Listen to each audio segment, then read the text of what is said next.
అందరికీ నమస్కారం. Welcome back to our channel Jyothi Krishna life style.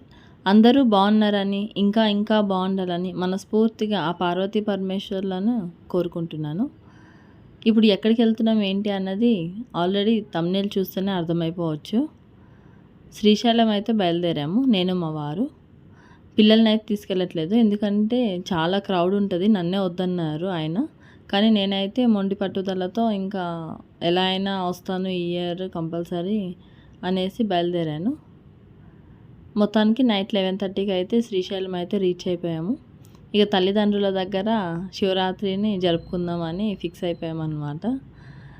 అసలు శ్రీశైలం అయితే ఎంత అందంగా అసలు డెకరేషన్ చేశారంటే ఇంకా చూస్తున్నారు కదా, మీకు చూస్తేనే అర్థమవుతుంది కదా, చాలా బాగుంది. కానీ క్రౌడ్ అయితే అసలు మామూలుగా లేదు. జనాలు అయితే ఇసుక పోస్తే రాలేదు అన్నట్టున్నారు, అంతమంది ఉన్నారు జనాలు. అసలు నేనే చూసి అసలు షాక్ అయినా.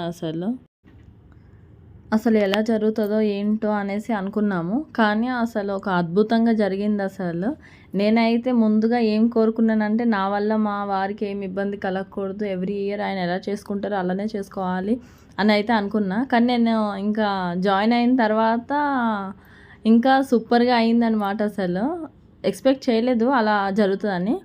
ఎర్లీ మార్నింగ్ 3 o'clockకే పాతాళగంగకి వెళ్ళి నది స్నానం చేసి వచ్చాము. ఇంకా వచ్చిన తోవలో ఉన్న టెంపుల్స్ అన్నీ అటెండ్ అయ్యి, అలానే ఇంటి దగ్గర నుంచి దీపం పెట్టడానికి నెయ్యి, ఒత్తులు అన్నీ తీసుకెళ్ళాను నేను. ఇంకా వీలైనంత వరకు ఎక్కడ వీలైతే అక్కడ దీపాలు అవి పెట్టాము. అన్ని దగ్గర బాగా దర్శనం చేసుకున్నాము.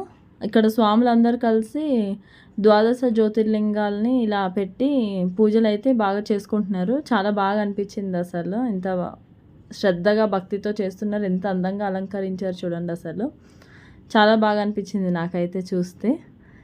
ఇంకా సేమ్ ఇంకా అన్ని దగ్గరలో దర్శనం అయితే చేసుకొని ఇంకా క్యూ లైన్కి అయితే వెళ్ళిపోయాము ఇంకా దర్శనం కోసము.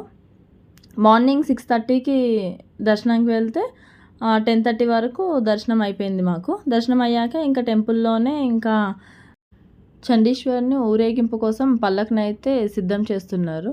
అందులో ఇంకా మేము కూడా పాల్గొన్నాము. ఇంకా భగవంతుని దగ్గర ఈ రకంగా సేవ చేసుకోవడం అన్నది చాలా అదృష్టంగా భావించాము. ఇంకా అలానే ముందు స్వామివారి ఊరేగింపు కోసము నందీశ్వరిని కూడా అలంకరించాము. దీంట్లో కూడా పార్టిసిపేట్ చేయడం అన్నది చాలా ఆనందంగా అనిపించింది మాకు. అసలు ఆ రోజు అయితే వీలైనంత వరకు అక్కడనే సేవ అయితే చేసుకున్నాము. అలానే ఇంకా లలితా సహస్రం కూడా కొద్దిసేపు పారాయణం చేసుకొని ఉన్నాము. ఇంకా ఆ రోజంతా ఆ రకంగా అయితే గడిచిపోయింది. ఆ రోజు ఇంకా నైట్ 9:30కి పాగాలంకరణ ఉత్సవం అయితే జరిగింది. శిఖరానికి అలాగే నందీశ్వరుడు కొమ్ముల చుట్టూ ఒక వైట్ క్లాత్ అయితే ఈ రకంగా చుడతారు. చాలా అద్భుతంగా ఉంటుంది. 9:30కి అయితే లైట్స్ అన్నీ ఆఫ్ చేసేస్తారు. ఒక 1.5 hour 2 hours వరకు లైట్స్ అయితే ఆన్ చేయరు. కంటిన్యూస్గా శివనామం అన్నది చెప్పిస్తుంటారు. అందరూ చెప్తారు, భక్తులందరూ చెప్తారు. అలానే మైక్లో మంచి అయితే చెప్పిస్తుంటారు. అర్ధరాత్రి 12 గంటలకి లింగావిర్భావం టైంకి లైట్లన్నీ ఆన్ చేస్తారు. ఒక్కసారిగా ఆన్ చేసి అప్పుడు ఆ పాగా దర్శనం అన్నది చేసుకొని ఏవైనా కోరికలు కోరుకుంటే నెరవేరుతాయి అన్నది అందరి నమ్మకము. పాగా అలంకరణ అయినంతసేపు క్యూ లైన్ అయితే ఆపేస్తారు, దర్శనం అవ్వదు. వెంటనే ఇంకా 12 అవ్వంగానే ఇంకా దర్శనం అయితే స్టార్ట్ అవుతుంది. అప్పుడు అందరూ దర్శనం అయితే చేసుకుంటారు. ఇంకా మేము కూడా కళ్యాణంకి అటెండ్ అయ్యి కళ్యాణం అది చూసి ఆ రోజు నెక్స్ట్ డే మార్నింగ్ నైట్ 3:30కి దర్శనం చేసుకొని బయటకి అయితే వచ్చాము. మళ్ళీ ఫ్రెష్ అయ్యి మళ్ళీ మార్నింగ్ అయితే వెళ్ళి దర్శనం అయితే చేసుకున్నాము.